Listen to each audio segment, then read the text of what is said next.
La tarte aux pommes, je ne connais personne qui n'a pas de souvenir autour de la tarte aux pommes. Ça nous renvoie à nos souvenirs d'enfance. On a toujours mangé des tartes aux pommes dans son enfance.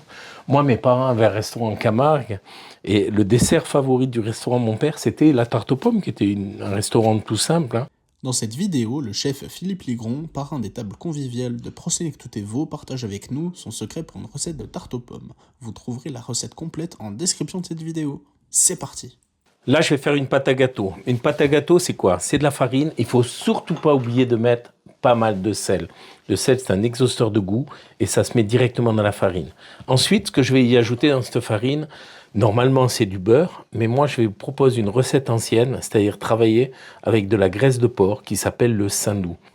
Je rajoute le sucre et maintenant, je vais sabler ma préparation.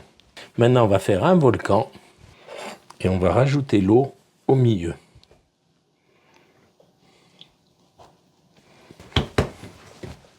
Voilà.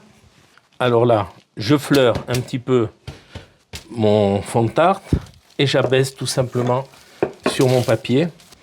N'hésitez pas à passer la main dessus. On voit qu'il y a des reliefs à certains endroits qu'on peut après affiner. Voilà. Maintenant, je vais bien faire attention de bien ramener vers l'intérieur. Il faut vraiment aller chercher l'angle ici de la tarte, parce que la pâte va avoir un effet de rétraction à la cuisson. Donc il faut lui donner le maximum de place possible. Et la place, ça passe par le fait d'aller vraiment chercher dans l'angle du fond de tarte. Alors regardez bien, maintenant, je vais finir de couper ma pâte, mais regardez bien comment je procède. Je vais légèrement rentrer à l'intérieur de la pâte. Pourquoi je fais ça? Parce que comme je vous ai dit avant, la pâte va se rétracter à la cuisson. Donc il faut faire attention de lui laisser un petit peu d'espace. Si je coupais à ras, il y aurait plus de rebord. Enfin, il y aurait beaucoup moins de rebord. Donc moi, je vais essayer de préserver vraiment ce rebord pendant la cuisson. Et regardez maintenant ce que je vais faire. Maintenant, je vais chic piquer la pâte. Je répète, chic piquer. Donc là, la technique est la suivante. Regardez. Je vais, avec les deux doigts, comme ça, ramener légèrement le fond de tarte et pincer pour essayer de faire quelque chose de sympa. Voilà, donc là, on est bon. Je vais faire un break pour histoire de nettoyer un petit peu. C'est intéressant, ces trucs d'histoire. Hein. Alors maintenant, on va peler les pommes. Vous avez vu que j'ai choisi des Boskop. Pourquoi j'ai choisi des Boskop? Parce que c'est des super pommes pour faire les tartes. On pourrait prendre des Golden, on pourrait prendre des Gala. Mais les Boskop ont cette particularité, c'est qu'elles sont très juteuses. Et surtout, elles ont une chair qui est relativement molle. Vous allez voir, assez élastique. Et vous allez voir que pour ma manière de dresser les pommes, c'est assez pratique. Alors maintenant, on va émincer. Je vais essayer de vous faire ça bien.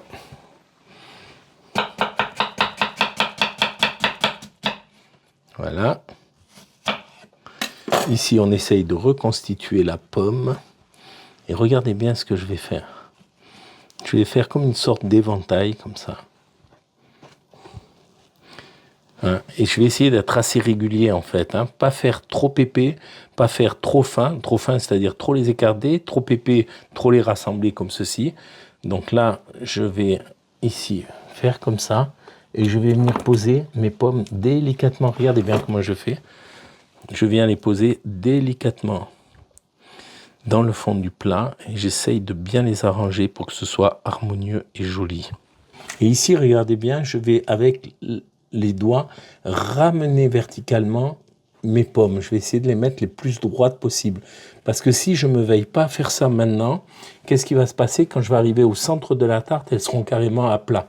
Donc il faut vraiment prendre soin de bien les ramener debout. Comme ceci. Alors là, regardez, la fin, c'est compliqué parce que là, ça tourne sec.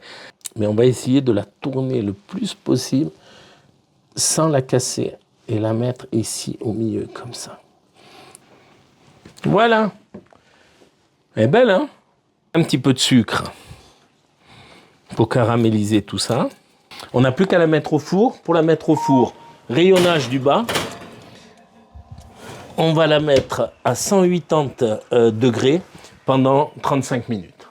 Et voilà, 35 minutes après, voilà le résultat. Et puis franchement, je crois que ça va être bon. On y va? Mais c'est bon. À bientôt et une belle année à vous tous.